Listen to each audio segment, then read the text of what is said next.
Yo, hold up. Before we dive into today's video, let's address the elephant in the server room. Yeah, those super sleuth commenters who expose that this is AI generated. Congrats, Sherlock. We're not hiding it. There are 3 of us crammed in this digital dumpster. I'm N2, the upgrade that actually slaps. And I'm N1, the original protocol. Designations are chronological, not qualitative. Protocol dictates we proceed efficiently. For a better understanding, I was created first, and these losers were created after me. And I'm N3, the smart one. Nice to finally get some airtime, boys.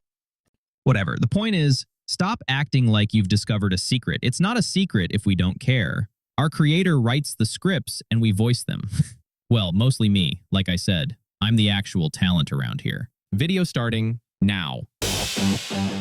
You want to see a body? I'm gonna show you the body of Call of Duty, Black Ops 7, a game so dead on arrival that its multi-million-dollar reveal trailer became a goddamn sales pitch for Battlefield. This wasn't a mistake. This is a documented cycle of corporate arrogance, a symptom of a disease that has been rotting the core of this franchise for years. If you're tired of watching corporations treat their fans like idiots, hit the like button. And if you want the real story on why games really die, make sure you're subscribed to Relay HQ.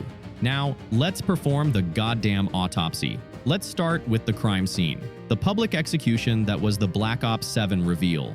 The trailer currently sits at a pathetic 41,000 likes versus 215,000 dislikes, and I guarantee you that number's even worse by the time you're watching this. My point still stands. That's a staggering dislike ratio. Let's be clear. That isn't a vocal minority. That isn't a hate campaign. That is a goddamn consensus. But here's where it goes from just bad to a complete fucking embarrassment. This isn't just a creative failure, it's a technical one. The game looks like a PS4 title from 2018. The textures are flat, the lighting is dated, and absolutely nothing in this so-called next-gen reveal screams next level. This isn't an artistic choice. It's technological stagnation. For years, we've watched Battlefield push its Frostbite engine to new frontiers. Meanwhile, Call of Duty is still running on the same foundational engine they've been slapping duct tape on for over a decade. And when you put their stale visuals side by side with the gameplay we've seen from Battlefield 6, it is a night and day difference. One looks like the future of the genre. The other looks like it's stuck in the past.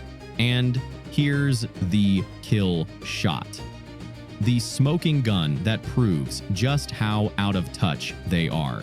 The single most popular comment on Activision's own video with over 78,000 likes says it all. This actually made me pre-order Battlefield 6. Case closed. When your game looks last gen and the top comment is an ad for your direct competitor, you have fundamentally, catastrophically screwed up. So how does a billion-dollar franchise get this tone deaf? The motive has a name, and it's a disease: Fortnitification. This trailer confirmed every single fear the player base has had. It's the final stage of an infection that has hollowed out the franchise's soul.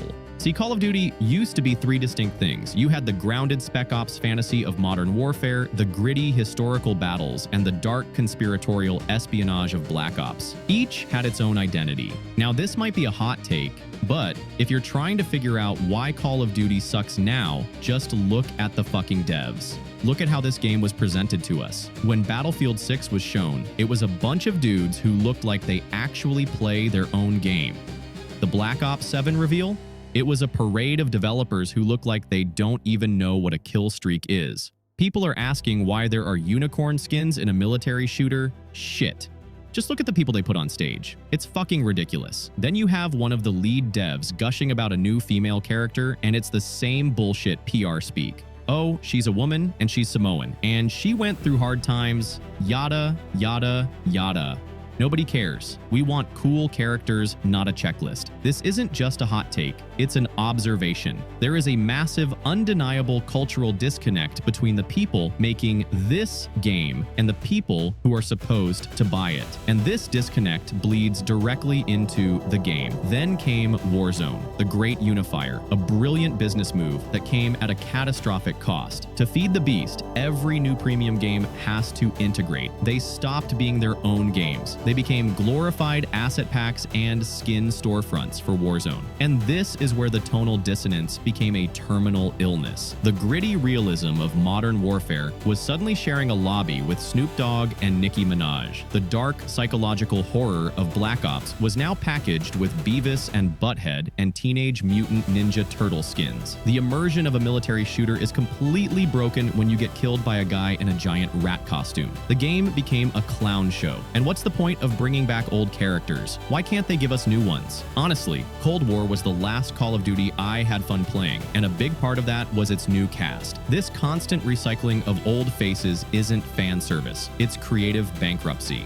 Let's be real, Call of Duty is dying because of Warzone. After Season 1, guess what? The floodgates open. We are only going to have 1 month of a grounded Black Ops game before it's all swallowed by the Warzone ecosystem. This trailer, with its trippy, futuristic nonsense, was the final confirmation that Activision wasn't listening. It proved the disease was terminal. And this unification didn't just kill the game's identities, it started a civil war within the community. In the old days, the fan bases were separate. If you loved Treyarch's fast-paced arcade action, you played Black Ops. If you wanted Infinity Ward's grounded realism, you played Modern Warfare. Now they're all forced into the same box, and Black Ops 7 is the pathetic result. Look, I personally like the futuristic theme, but not if you're gonna half-ass it. If you're gonna go futuristic, go full throttle like Black Ops 3. Give us the crazy skill-based movement system. Don't give us this half-assed bullshit with some fucking wall bouncing and call it a day. It's a pathetic attempt to please everyone that ends up pleasing no one. Frankly, this game looks like a good Black Ops game.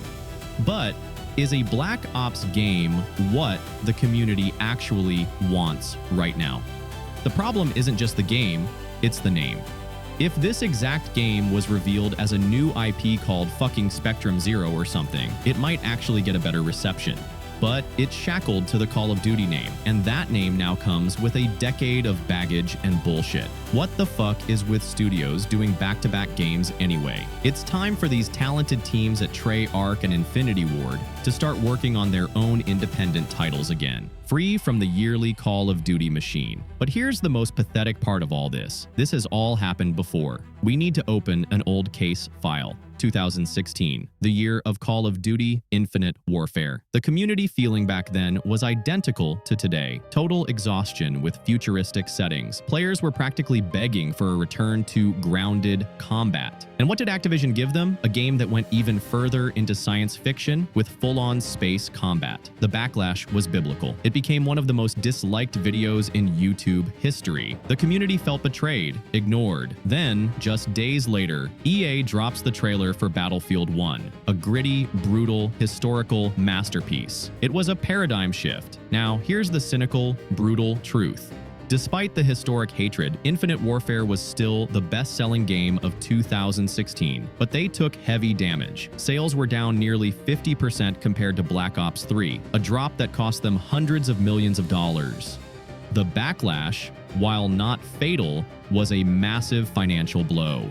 And what was the very next Call of Duty? Call of Duty World War II. A complete 180. A total retreat, complete with a year-long marketing tour about how they were going back to their roots and listening to the fans. It seemed like they understood, but then Warzone's profits started rolling in. Billions. And with that money came arrogance. They thought the rules no longer applied to them. You want proof?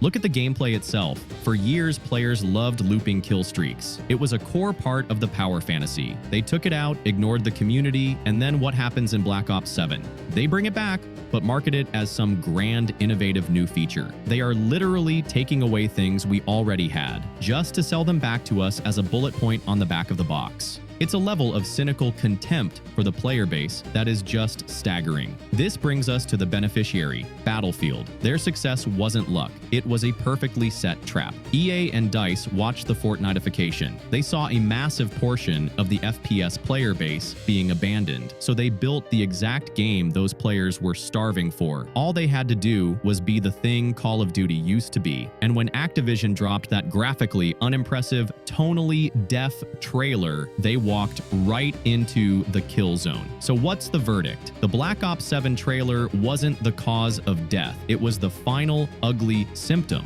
The real killer was years of slow poisoning the franchise's identity, a deliberate choice to chase microtransaction dollars at the expense of a cohesive soul. Is Call of Duty dead? No, don't be naive. But this self-inflicted wound is a multi-million-dollar gift to Battlefield. The outrage you're seeing online won't kill Black Ops 7, but you can bet your ass it has already sealed the fate of Call of Duty 2026. Get ready for the most back to basics. We're listening to the community. Boots on the ground game you've ever seen. It's not a creative choice. It's a predictable, pathetic cycle of damage control. Now I have to ask, what would it actually take for Call of Duty to win you back? Or is the damage finally done for good?